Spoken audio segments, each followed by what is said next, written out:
Eiyuden Chronicle 100 Heroes is the latest old-school JRPG in the current old-school JRPG renaissance. What makes this release special to a lot of people is that it's an intended spiritual revival of a beloved series from over 20 years ago, Suikoden, with a lot of the old team returning to work on 100 Heroes, including the director of the first two Suikodens and the creator of the franchise itself.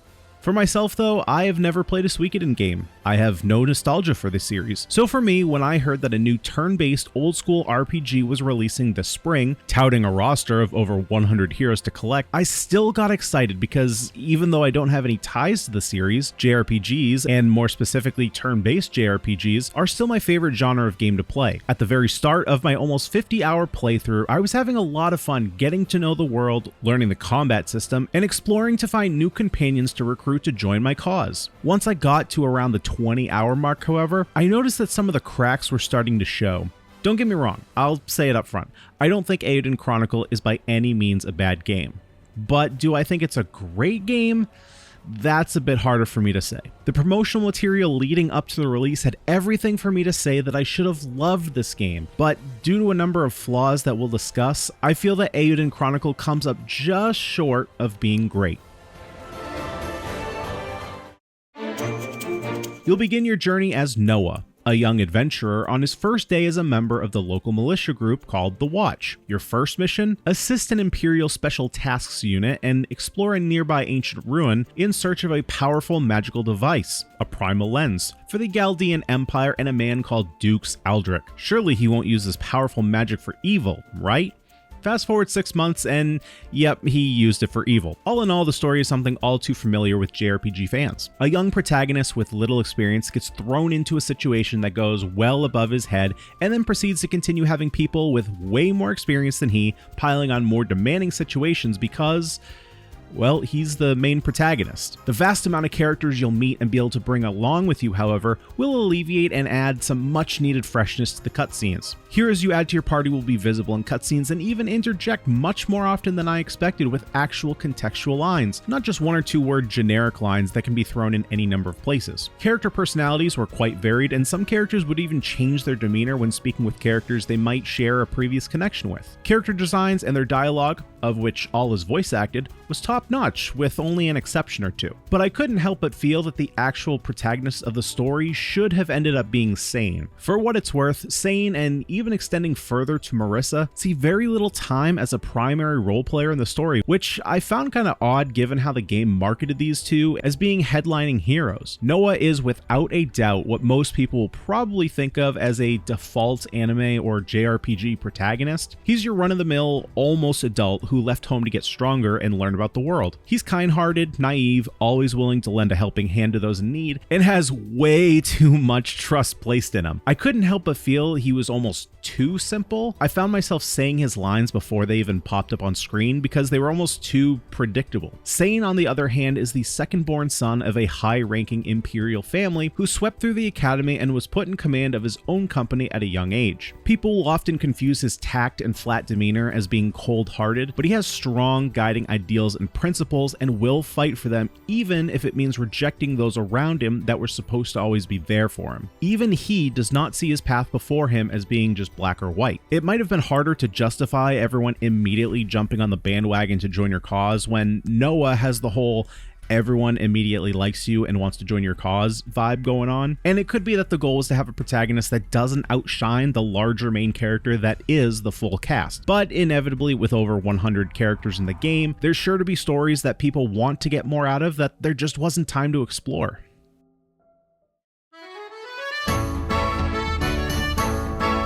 The HD 2D or 2.5D style that's become a mainstay to add a modern touch to an old school style is done wonderfully here. Each new location has a distinct feel and all the little touches really add to the ambiance of each location, as well as the difference in scale from a cozy little inn to an absolute cavernous castle hall. The character sprites are expressive and fun, and the detail put into the combat animations really help pull you in deeper to the cinematic aspects of combat. Camera positioning will dynamically change during combat to highlight certain heroes' attacks, and certain battlefields will change some of the positioning of your heroes, which can have an effect on battle, but only towards the end of the campaign, I found. All of these touches are welcome additions to spice up the formula and try to become more engaging for the audience that may find setting up commands and waiting to watch animations not up to their personal taste in game speed. There are minigames galore to sink your teeth into. I've always been a card game enthusiast, so I found myself diving into the card battle minigame that uses 3-card poker hands of straights, flushes, 3 of a kind, and high cards to outscore your opponent. But you'll also find Eggfoot races, a theater where you can have your recruits put on plays of well-known stories, fishing, competing cooking contests, and even this world's version of Beyblades. There is a war game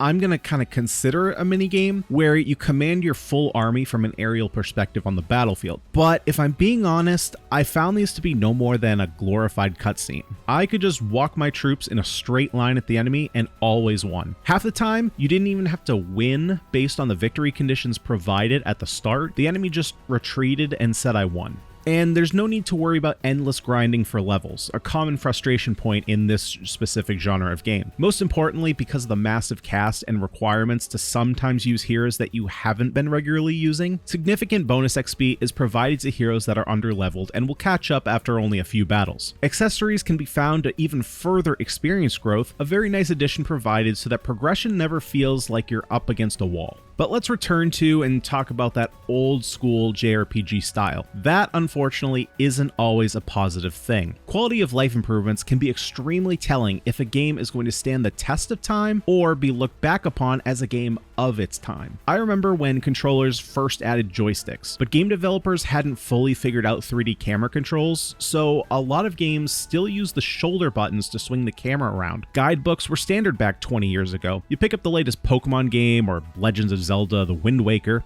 you got the guidebook. It wasn't just about having a walkthrough of the game, it was a tool that would have further information about game systems and items that you could find in-game that could be offloaded to an external source. I'm not suggesting that games should be hand-holdy, but I think 100 Heroes could have done a better job with some of their rune or stat descriptions. I'll start here. There is nowhere in the game that tells you what each stat specifically does.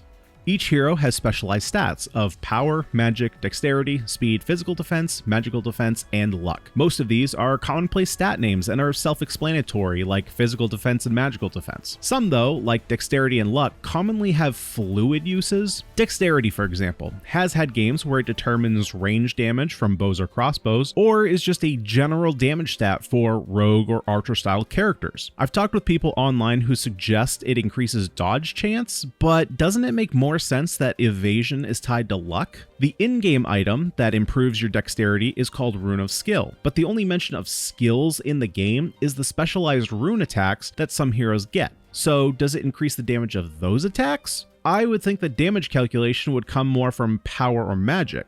Being able to run faster is actually tied to an item that has to be equipped in one of your hero's only accessory slot, despite there being a button dedicated to actually making Noah RP walk. Your region map doesn't have the names of any of the towns or routes listed. Rune names are too long, so you have to hover over them and wait for them to start scrolling to actually see what they are. Not having an autoplay feature for cutscenes, when heroes level up, you can see that their stats go up, but though there is plenty of room on the side to indicate how many points stats are going up by, for people who like to keep tabs on how their hero stats growths are going, those don't exist. Hopefully your memory is strong. I acknowledge that none of these are even close to game breaking, but as a game touting to be an old school RPG with a new school coat of paint, there are just certain features that I would say should be commonplace now, and it seems that we just took a step backward in that department.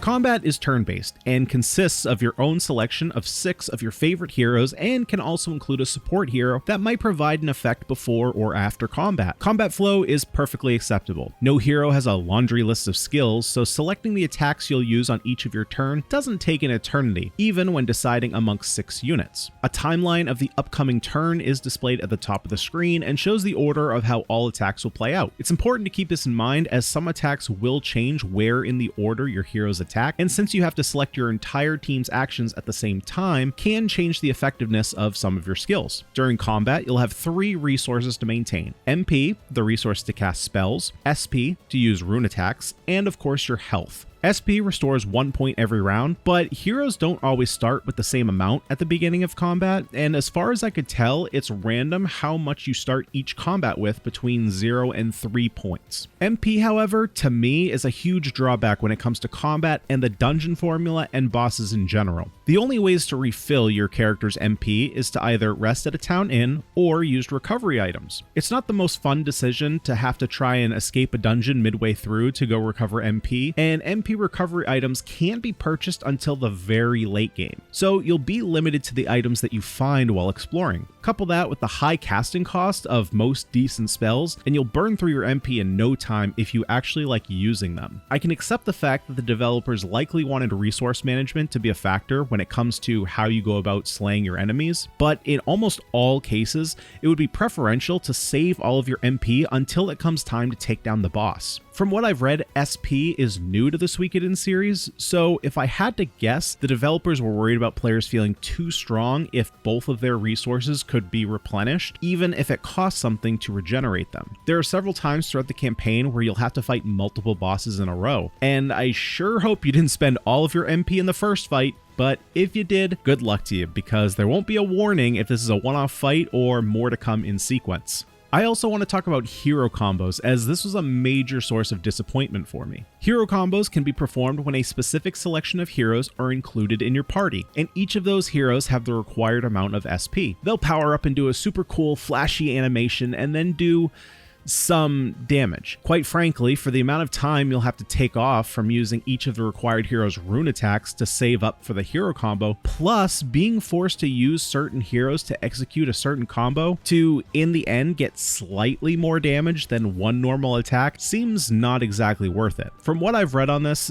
there actually seems to be a consensus that the damage calc is likely wrong in-game, and that the final amount of damage is actually being divided by the number of heroes included in the attack, decreasing damage more and more as you have a larger hero requirement. If this is true, and a patch does get released that fixes the damage of hero combos, I would go so far as to flip my opinion of hero combos completely and say they were great and could even incentivize me to play heroes that I wouldn't normally have selected on my own. But with the way that the combo system plays now, it was never actually worth it to build a composition around this mechanic, and I would say that it would even be detrimental to do so, as it would almost always be better to just use attacks from each of the individual heroes separately. Lastly, in regards to combat, I want to talk about what I loved, and that was the hero customization system with runes. Each hero will have a designated number of rune slots that can be used to either enhance stats, add magic spells, or augment playstyles. As you level up, more of these slots will unlock, allowing further customization. Rune slots have certain types. Some will only allow you to use a rune that adds magic spells, some will only allow stat improvements, but you will have some that you can use any rune you'd like. The system itself was really fun to use, and specifically with casters allowed you to fit their certain playstyle to fit the needs of your team. I found melee characters didn't have as much flexibility in what skills you could give them, because attacks would be tied to damage types like piercing, crushing, or slashing, so someone with a sword couldn't use a crushing rune, whereas casters could use magic of any element. But being able to change your builds around when you got a new powerful rune was exceptionally satisfying.